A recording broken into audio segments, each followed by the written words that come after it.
చాలు చూపులోనే అర్థమయ్యే అన్ని మాటలు.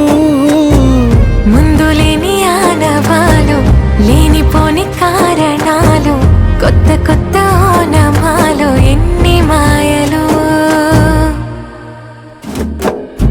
కథలెన్నో చెప్పారు కవితల్ని రాశారు కాలాలు దాటారు యుద్ధాలు చేశారు ప్రేమలో తప్పు లేదు ప్రేమలో. కథలెన్నో చెప్పారు కవితల్ని